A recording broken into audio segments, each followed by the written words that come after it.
Ko'p yillik izlanishlarimiz natijasida Sulton Jaloliddin Xorazmshohning mozori aynan shu yerda ekanini ilmiy isbotladik.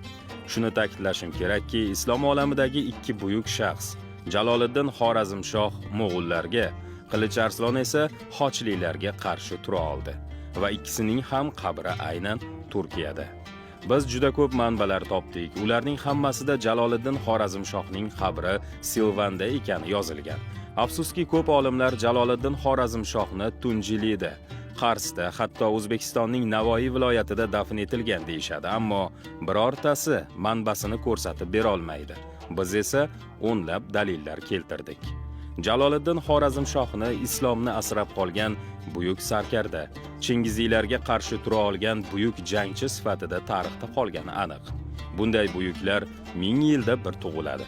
Biz o'z ilmiy tadqiqotimizni hukumatga taqdim etdik. Endi bu yerda ulkan jome masjid, turkiy xalqlarning birligi o'laroq Jaloliddin Xorazmshohga haykal qo'yish qoldi.